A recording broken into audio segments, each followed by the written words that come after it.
Hello and welcome back, everyone. It's just another day in the life as a military wife, and there's been something that's been popping around in my head for a while. During COVID, we became used to the phrase essential workers, but basically there are certain careers or positions, things that we need for society to function.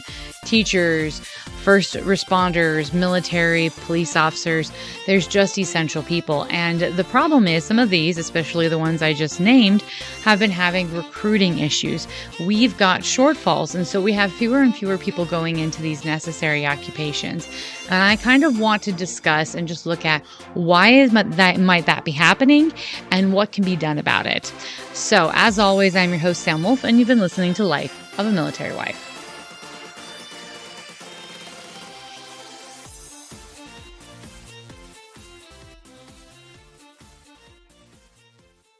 As mentioned in the past, my mother was a teacher for quite a while, for many, many years. And as a result, I just spent a lot of time around the educational system growing up, helping her set up her classrooms, take down her classrooms for the summer, just hanging out after school, all of those sorts of things. In addition, I saw how much time she spent outside of school on different things like grading, lesson planning, and whatnot. And as the years went on, she would often spend more time writing a lessons plan than she actually did teaching it, because she had to write into the lesson plan all of this proof that she was teaching all these different things. And so it just made the job really cumbersome. As a result, even though I've always loved teaching, and I now actually do teach time management and adaptation and resiliency classes and things like that, I chose not to become a teacher because I saw how stressful it was for her and how strenuous it was, and how over the years, parents were becoming less and less supportive and more demanding. And I just didn't want that for myself. And so I never pursued becoming a teacher and going into the education field, even though I genuinely love working with kids and have done education adjacent things nearly my entire adult life.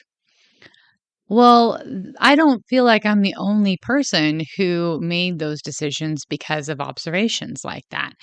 And as we're seeing, especially post 2020, most schools have not recovered and are not at the same employment rates as they were. There is a massive teacher shortage. And the problem is, whenever you have a massive shortage in any career field, it means that there are going to be ramifications. There's going to just be side effects to that. And one of these side effects is that you're just going to have more kids per classroom. And that really affects the educational environment for those children. So as of 2020, 31 states are still underemployed in schools compared to pre-pandemic levels. And that's more than half of the United States. Now, part of this is for lots of different reasons. And I've seen this at my kids' schools. Some of these schools just are not able to keep up with inflation.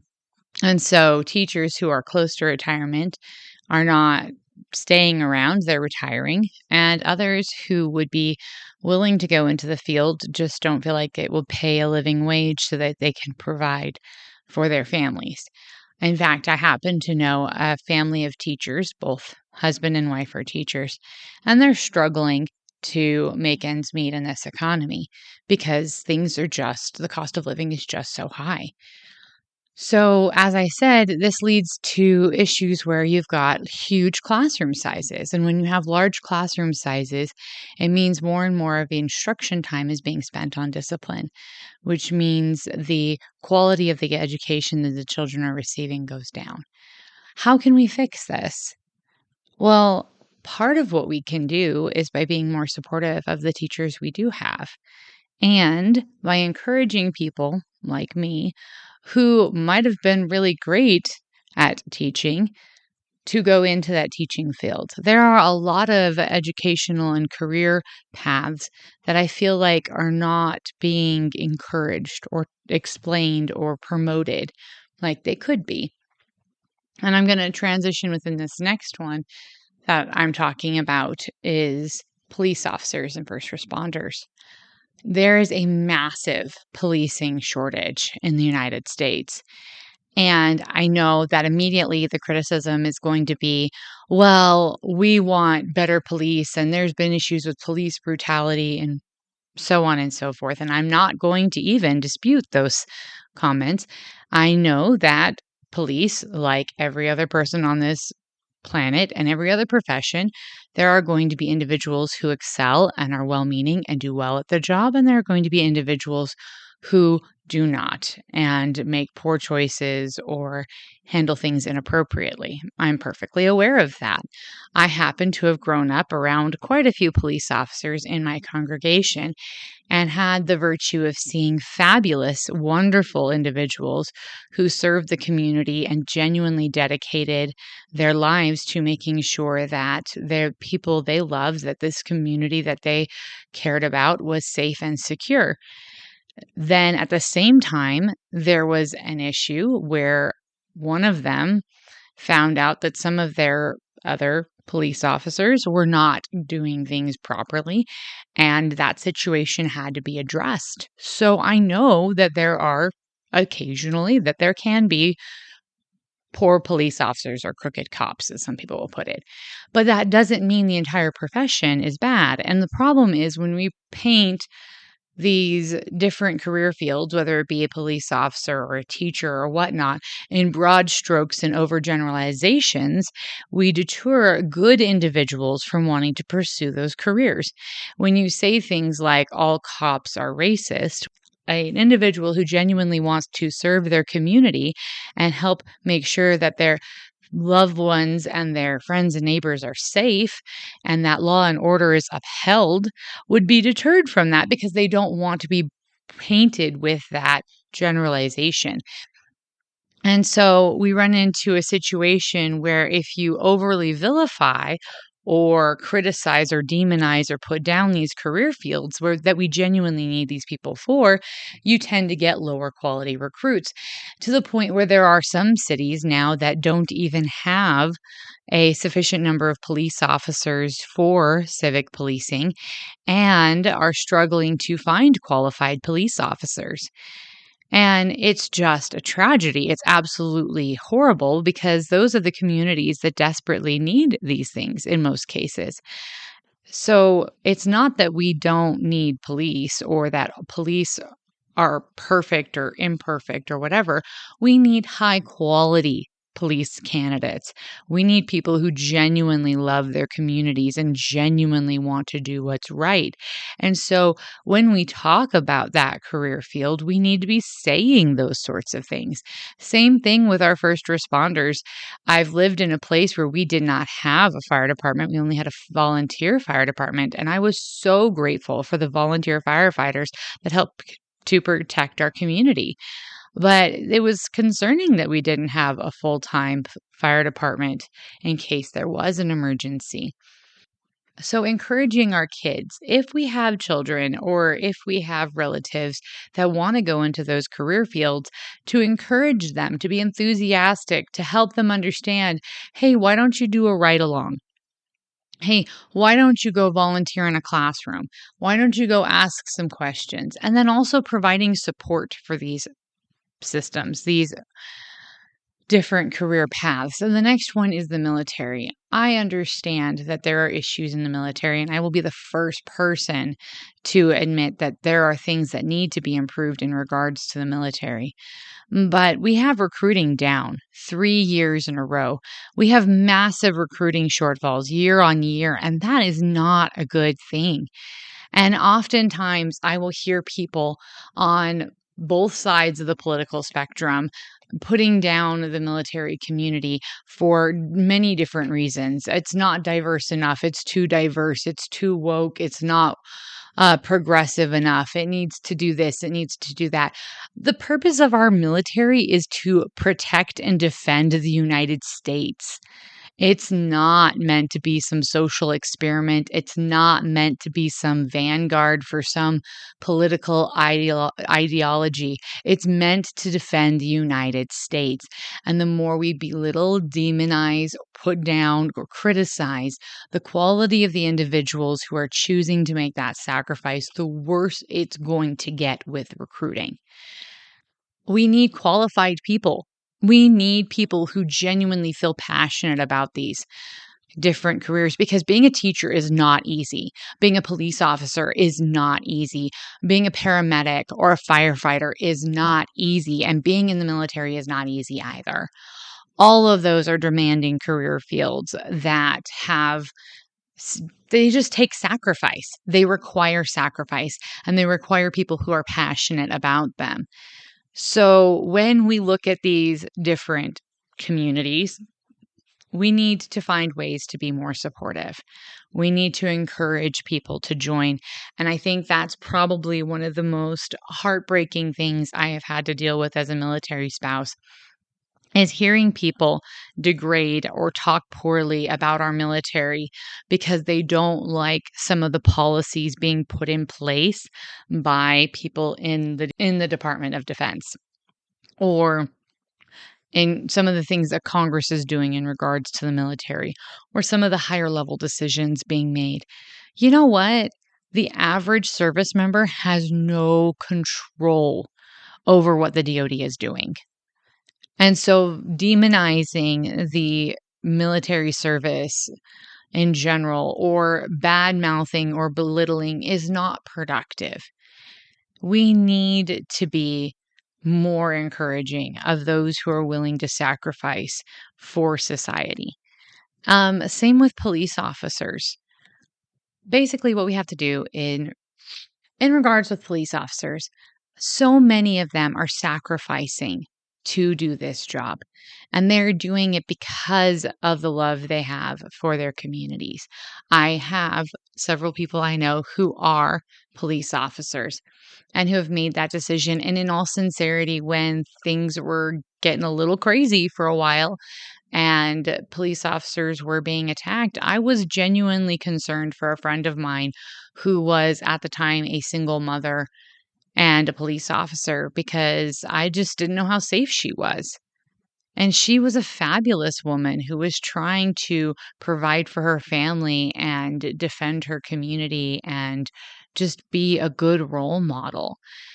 Sometimes I feel like we get so caught up at seeing the position, we don't see the person. With teachers, for example, going back to teachers again, oftentimes I hear from teachers that parents just aren't supportive like they used to be. It now is treated like daycare. They just want you to do everything with their kids. And I know there are parents like that. I know that not all parents are like that, but are some of us who are not parents like that stepping up and saying thank you to the teachers? Are we going in and volunteering in our kids' classrooms? Are we checking in with their teachers to see if there's things they need in the classroom they don't have the budget for that we can help out with? Maybe there's a fundraiser we can do. And just helping them understand that we support them and appreciate them and care for the work that they're doing. And I have been in different schools, again, because we're military, we move around. I have been in some schools where the community is really great about supporting those teachers and helping them understand that they are valued and appreciated and cared for. And I have been in other schools where it felt like there was maybe 3 families trying to do that, and everyone else was just too busy or too detached or thought someone else would do it. And in all sincerity, I'm not going to even say that most people didn't care. I think some people just got too busy, or they figured, oh, someone else is doing that, or someone else is going to say that. And they just don't do it themselves. And so it comes into these situations where it's that, people say, thank a teacher or thank a service member. Think a police officer. How often do we actually do those things? How often do we step outside of our bubble and look at our community and our community's needs and think, what can I do to help? How can I get involved? How can I be supportive? The other day, I was on a walk and I saw a resource officer for a school in my area walking out to his patrol car.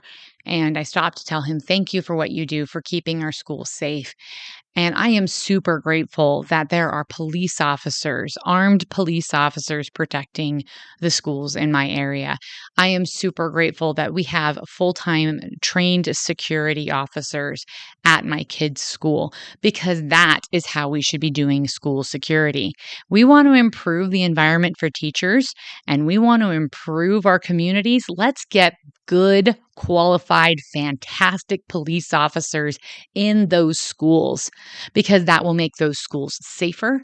That will make good teachers more inclined to stay, and it improves the community in general. And I feel like we need to be defending our children the same way that we defend our politicians with trained security professionals.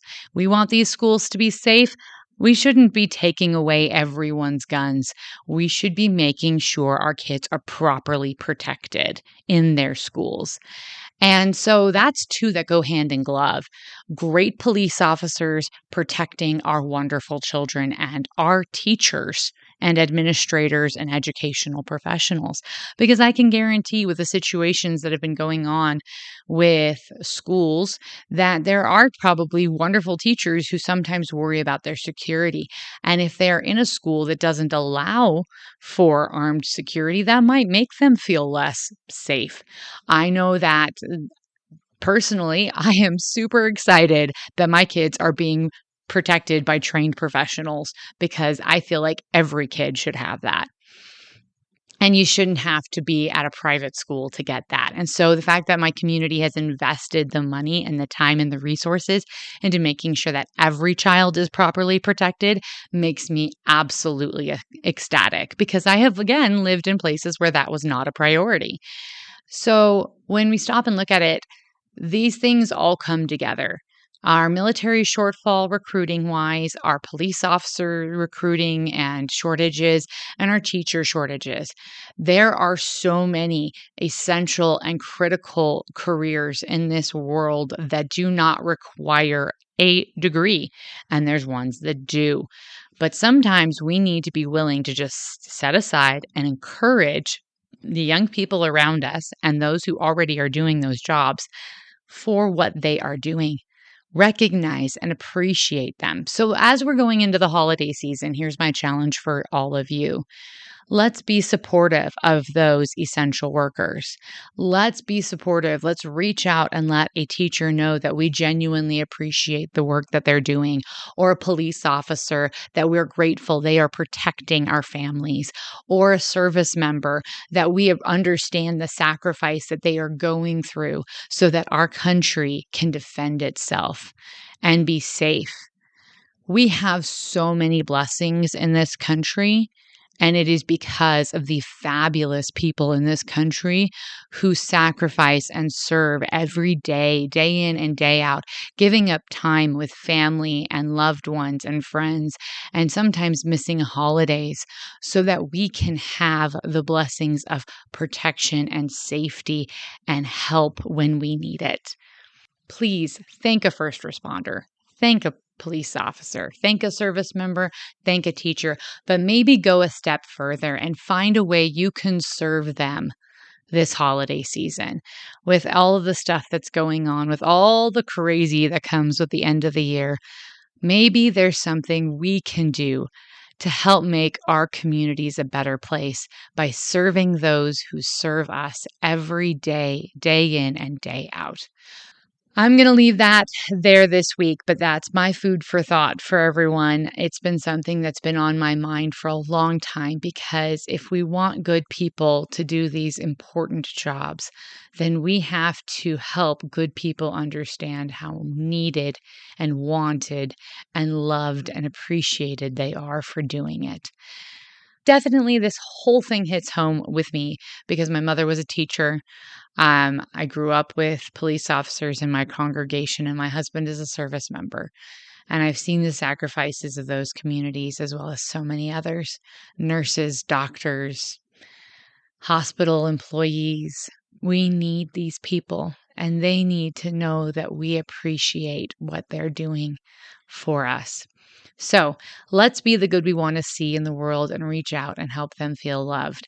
That said, going back to a few things, just hitting on some stuff for the podcast. I am still working on end of the year projects. I've got some interviews and different things coming up. And I have put out some questions and I'm working on a research project. So it's all going to hopefully come together and you're all going to hear about it soon enough. But thank you for the support that you guys are to me in the community. Please let me know if you know. I've got at least one opening still for a veteran. If there's a veteran you know who wants to do a profile for November and talk about what they're doing in now that post-military life and what their military experience was like, either or, please just let me know. And thank you all for everything that you do for your communities. That said, I am your host, Sam Wolf, and you've been listening to Life of a Military Wife.